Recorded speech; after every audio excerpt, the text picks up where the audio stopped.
بسم اللہ الرحمن الرحیم۔ صحیح مسلم میں حضرت ابو مالک اشعری رضی اللہ عنہ کی روایت ہے، اور یہ حدیث آپ صلی اللہ علیہ وسلم کا ایک خطبہ ہے جس میں آپ صلی اللہ علیہ وسلم نے دین کے بہت سے اہم ترین حقائق بالکل مختصر جملوں کے اندر بیان فرمائے ہیں۔ ہم مختصر وقت میں ہر جملے کی بالکل آسان اور مختصر شرح کریں گے۔ اللہ پاک ہم کو احادیث مبارکہ سننے کی، سمجھنے کی اور عمل کی توفیق عطا فرمائے۔ فرماتے ہیں کہ رسول اللہ صلی اللہ علیہ وسلم نے فرمایا، الطہور شطر الایمان، طہارت اور پاکیزگی ایمان کا حصہ ہے، ایمان کا جزو ہے۔ یہ حدیث صاف بتا رہی ہے کہ گندہ مسلمان نہ اللہ کو پسند ہے نہ اس کے رسول کو۔ پہلے یہ سمجھیے کہ طہارت یعنی پاکیزگی بظاہر دو قسم کی ہے۔ ایک کو آپ حقیقی طہارت کہتے ہیں اور ایک ہے حکمی۔ حقیقی کا معنی جسم پر کسی قسم کی نجاست اور ناپاکی نہ لگی ہوئی ہو، اور حکمی کا معنی یہ ہے کہ بندہ حکم کے لحاظ سے پاک ہو، یعنی شریعت کی نظر میں پاک ہو، بے وضو نہ ہو اور حالت جنابت میں بھی نہ ہو، کیونکہ جو بندہ حالت جنابت میں ہے یا بے وضو ہے وہ شرعاً ناپاک ہے، تو اس ناپاکی کو حکمی ناپاکی کہا جاتا ہے، اور وہ دیکھنے میں نظر نہیں آتی، شریعت کے بتلانے سے معلوم ہوتی ہے۔ تو ظاہری ناپاکیوں سے بھی اور حکمی ناپاکیوں سے بھی بچنا، اس کو کہتے ہیں مکمل پاک صاف رہنا۔ اور اسی کے اندر یہ بھی شامل ہے کہ جسم صاف ہو، اس سے بدبو نہ آئے، دانت صاف ہوں، منہ سے سمیل نہ آئے، زیر ناف بال اور بغلوں کے نیچے بال بر وقت صاف کیے جائیں، ناخن کاٹے جائیں۔ ساری بحث کا خلاصہ یہ ہوا کہ پاک صاف رہنا یہ ایمان کا بہت بڑا جزو اور شعبہ ہے، اور گندا رہنا کہ ناخن بڑے ہوئے ہیں اور بغلوں کے نیچے بال بڑے ہیں، دانت کبھی صاف نہیں کیے، منہ سے بدبو آ رہی ہے، ایسا آدمی کبھی بھی دیندار نہیں ہو سکتا۔ آپ صلی اللہ علیہ وسلم سے بڑھ کر اس کائنات میں کوئی بزرگ ہستی نہ ہے، نہ ہو سکتی ہے، نہ تھی۔ لیکن آپ صلی اللہ علیہ وسلم کے لباس مبارک صاف ستھرا ہوتا تھا، ہاں پرانا ہوتا تھا، بسا اوقات پیوند بھی لگے ہوتے تھے، لیکن کبھی نہیں ہوا کہ آپ کے لباس مبارک پر کوئی گندگی، کوئی میل کو چیل نظر آیا ہو، صاف ستھرا لباس ہوتا تھا۔ الغرض ظاہری طور پر بھی اپنے آپ کو صاف رکھنا یہ ایمان کا حصہ ہے۔ اگر ہم لوگ اس میں اپنی نیت درست کر لیا کریں، غسل کرنا ہے، صاف کپڑے پہننے ہیں، ناخن کاٹنے ہیں، بال کاٹنے ہیں وغیرہ، تو اس نیت پر بھی یہ سارے کام ہمارے لیے نیکی اور عبادت اور اجر و ثواب بن جائیں گے۔ حدیث کا اگلا جملہ ہے وَالْحَمْدُ لِلَّهِ تَمْلَأُ الْمِيزَانَ، کہ الحمدللہ کہنا یہ میزان عمل کو یعنی نیکیوں کے ترازو کو بھر دیتا ہے۔ حدیث کا تیسرا جملہ ہے وَسُبْحَانَ اللَّهِ وَالْحَمْدُ لِلَّهِ تَمْلَآنِ أَوْ تَمْلَأُ مَا بَيْنَ السَّمَاوَاتِ وَالْأَرْضِ۔ سبحان اللہ اور الحمدللہ یہ دونوں مل کر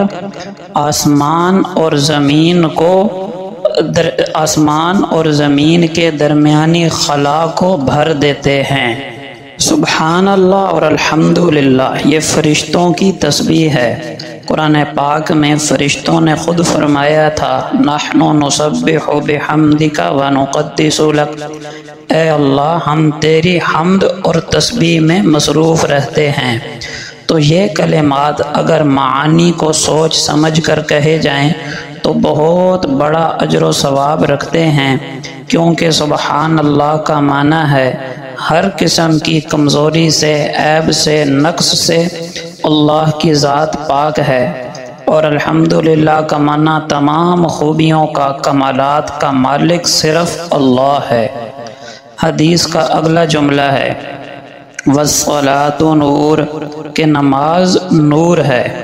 اس کا مطلب یہ ہے کہ نماز پڑھنے سے دل کے اندر ایک خاص قسم کی نورانیت محسوس ہوتی ہے، اور اس نور کو اللہ تعالیٰ کے وہ بندے خود محسوس کرتے ہیں جن کی نمازیں واقعتاً نمازیں ہوں، اور پھر اس نور کا یہ اثر ہے کہ آدمی فواحش سے، منکرات سے، گناہوں سے بچ کر زندگی گزارتا ہے۔ اسی کو قرآن پاک میں فرمایا گیا ان الصلاۃ تنہی عن الفحشاء والمنکر، بلا شبہ نماز میں یہ خاصیت ہے کہ وہ آدمی کو فواحش سے، منکرات سے روکتی ہے۔ تو دنیا میں نماز کے نور ہونے کا یہ مطلب ہے کہ دل میں ایک ایسی نورانیت آتی ہے جو بندے کو گناہوں سے، فواحش سے روک دیتی ہے، بشرط یہ کہ نماز حقیقی نماز ہو۔ اور آخرت میں نماز اس طرح نور ہوگی کہ قیامت کے میدان میں ایک وقت ایسا آئے گا کہ بالکل اندھیرا ہو جائے گا۔ اس وقت ہر آدمی اپنے ایمان کی روشنی میں چلے گا، وہاں کے اندھیریوں میں نماز روشنی اور اجالا بن کر نمازی کے ساتھ ساتھ ہوگی۔ قرآن پاک میں فرمایا نورہم یسعی بین ایدیہم وبایمانہم، اللہ کے نیک صالح بندوں کے آگے آگے اور داہنی جانب ان کے اعمال کا نور دوڑتا ہوا ہوگا۔ حدیث کا اگلا جملہ ہے والصدقۃ برہان، صدقہ برہان ہے، دلیل ہے۔ صدقہ دلیل ہے کس چیز کی؟ اس کا مطلب بظاہر یہ ہے کہ صدقہ یہ اس بات کی دلیل ہے کہ یہ بندہ اللہ پر ایمان رکھتا ہے، اس کے وعدوں پر یقین رکھتا ہے، کیونکہ اپنی محنت سے کمائی ہوئی دولت کو بغیر کسی دنیاوی فائدے کے غریبوں پر خرچ کرنا، صدقہ کرنا یہ آسان کام نہیں ہے۔ یہ وہی کر سکتا ہے جس کو اللہ کے وعدوں پر، اللہ کی ذات پر کامل یقین ہو، جس کو اللہ کے اس وعدے پر یقین ہو کہ صدقے سے مال میں اضافہ اور برکت ہوتی ہے، جس کو آقا علیہ السلام کے اس وعدے پر یقین ہو ما نقصت صدقۃ من مال، کہ صدقے سے مال میں کمی نہیں آتی۔ تو یہ صدقہ ایمان کی اور اللہ کے وعدوں پر یقین کی دلیل اور برہان ہے۔ حدیث کا اگلا جملہ ہے والصبر ضیاء، صبر روشنی ہے۔ صبر کا معنی ہے اپنے آپ کو ناجائز خواہشات میں پڑنے سے روک لینا، اس کو صبر کہا جاتا ہے۔ صبر صرف یہی نہیں کہ مصیبت آئے تو بندہ واویلا نہ کرے، غم کا اظہار نہ کرے، شور نہ مچائے، نوحہ نہ کرے۔ صبر کا اصل مطلب ہوتا ہے اپنے آپ کو ناجائز خواہشات میں پڑنے سے روک لینا۔ تو خوشی کا موقع ہو یا غمی کا، دونوں حالتوں میں صبر کی ضرورت ہوتی ہے۔ غمی کے موقع پر تو صبر سمجھ میں آتا ہے کہ اللہ سے گلہ شکوہ نہ کرے، جزا فضا نہ کرے، اللہ کی تقدیر پر راضی رہے، اس پر شکوے اور شکایات اور ناراضگی کا اظہار نہ کرے، نوحہ ماتم نہ کرے وغیرہ۔ لیکن خوشی کے موقع پر صبر کیسے ہوگا؟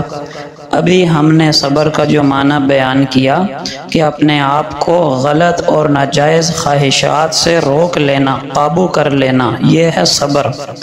تو خوشی کے موقع پر شیطان انسان کو ورغلاتا ہے کہ خوب خوشی کا اظہار کر لو، ناچنا گانا کر لو، موج میلہ مستی کر لو، یہ دیکھے بغیر کہ اس موج میلے مستی سے اللہ اور اس کا رسول راضی ہوں گے یا ناراض، تو اس موقع پر یعنی خوشی کے موقع پر اپنے آپ کو روک لینا اور کوئی ایسا عمل نہ کرنا جو اللہ اور اس کے رسول کو ناراض کرنے والا ہو، چاہے اس مقصد کے لیے اپنے خواہشات کو دبانا پڑے۔ یہ ہے خوشی کے موقع پر صبر۔ جو بندہ کچھ عرصہ ہمت کر کے یہ صبر اپنے اندر پیدا کر لے، اپنے آپ کو ناجائز خواہشات سے روک لے، تو اس محنت اور مجاہدے کی وجہ سے دل کے اندر ایک ایمانی طاقت اور قوت اور نور پیدا ہوتا ہے۔ یہ ایمانی قوت اور نور اس بندے کو نیکیوں پر ثابت قدم رکھتا ہے۔ اس لیے فرمایا وَالصَّبْرُ ضِيَاءٌ کہ صبر یہ روشنی ہے، اجالا ہے۔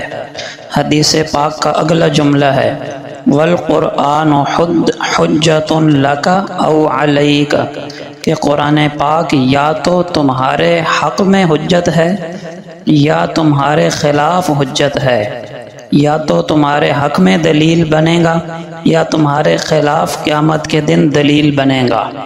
یعنی قیامت میں ہر بندے سے قرآن مطالبہ کرے گا کہ میرے حقوق ادا کیے یا نہیں کیے۔ جس بندے نے قرآن کا حق ادا کیا ہوگا، قرآن اللہ پاک سے سفارش کروا کر اس کو جنت میں لے جائے گا، اور جس بندے نے قرآن کے حقوق کو ضائع کر دیا تو قرآن اللہ پاک سے جھگڑا کر کے اس کو جہنم میں لے جائے گا۔ اور قرآن کے بارے میں حدیث میں جھگڑا کے الفاظ آئے ہیں۔ قرآن کا حق کیا ہے؟ سب سے پہلا حق ایمان لانا۔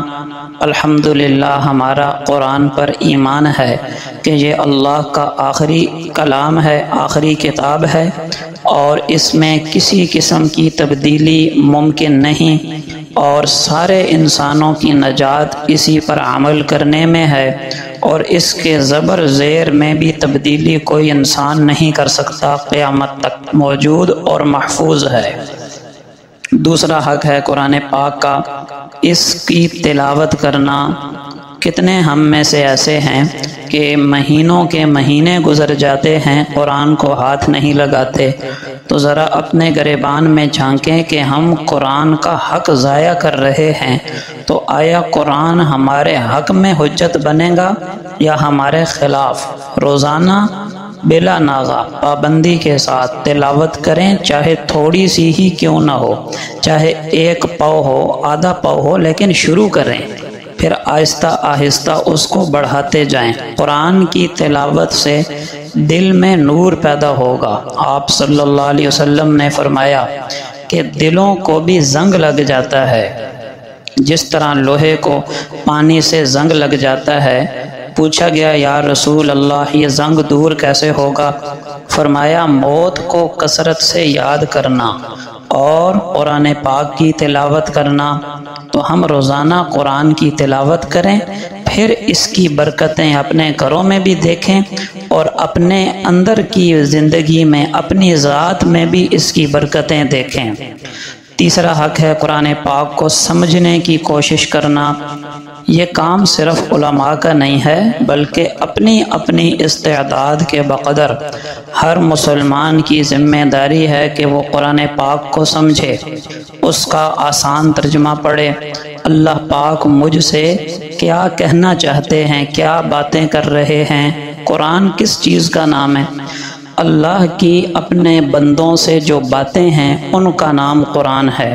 قرآن میں اللہ پاک مجھ سے، آپ سے کچھ باتیں کر رہے ہوتے ہیں، تو ہم سمجھنے کی کوشش کریں کہ اللہ پاک مجھ سے کیا باتیں کر رہے ہیں، مجھے کیا پیغام دینا چاہ رہے ہیں۔ اس آیت میں اللہ پاک مجھے کس چیز سے منع کر رہے ہیں، کس چیز کا حکم دے رہے ہیں، کس چیز پر ایمان لانے کا کہہ رہے ہیں وغیرہ۔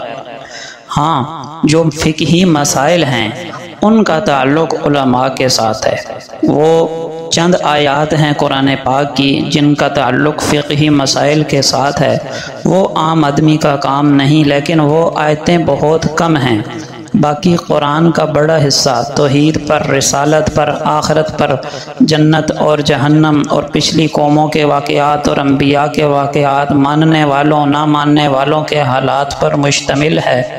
یہ ساری وہ چیزیں ہیں جو ہر مسلمان کی ضرورت ہیں۔ تو قرآن کے اس حصے کو سمجھنے کی کوشش کرنا تو قرآن کا تیسرا حق ہوا۔ چوتھا حق سمجھ کر اس پر عمل کرنا، اور پانچواں حق آگے دوسروں تک قرآن کے پیغام کو، تعلیمات کو پہنچانا۔ یہ قرآن کے 5 حق ہیں جن کا ہم سے مطالبہ کیا جائے گا۔ اب ہم میں سے ہر آدمی ذرا اپنے گریبان میں جھانک لے کہ میں قرآن کے یہ حقوق کتنے ادا کر رہا ہوں، اور پھر حدیث کا یہ جملہ دوبارہ یاد کرے، وَالْقُرْآنُ حُجَّةٌ لَكَ أَوْ عَلَيْكَ، قرآن یا تو تیرے حق میں حجت بنے گا، او علیک، یا تیرے خلاف حجت بنے گا۔ اب ہم اپنا جائزہ خود لیں۔ حدیث پاک کا آخری جملہ سنیے، کل الناس یغدو فبائع نفسہ فمعتقها او موبقها، ہر آدمی صبح کرتا ہے، پھر وہ اپنی جان کا سودا کرتا ہے، پھر یا تو اسے نجات دلا دیتا ہے یا اس کو ہلاک کر دیتا ہے۔ اس جملے کا مطلب یہ ہوا کہ انسان خواہ کسی حال میں اور کسی شغل میں زندگی گزار رہا ہو، وہ روزانہ اپنے نفس اور اپنی جان کا سودا کرتا ہے، پھر یا تو اس کو نجات دلاتا ہے یعنی جہنم سے، یا اس کو ہلاک کرنے والا ہے یعنی جہنم میں گرانے والا ہے۔ یعنی انسان کی زندگی مسلسل تجارت اور سوداگری ہے۔ اگر اللہ کے احکامات کے مطابق ہے زندگی تو اپنی ذات کے لیے کمائی کر رہا ہے، اور اگر اپنی خواہشات کے مطابق ہے زندگی تو وہ اپنی بربادی کا سامان کر رہا ہے اور دوزخ بنا رہا ہے۔ اللہ پاک ان تمام حقیقتوں پر ہمیں یقین بھی نصیب فرمائے اور ان ترغیبات سے فائدہ اٹھانے کی اور عمل کرنے کی توفیق عطا فرمائے۔ وما علینا الا البلاغ۔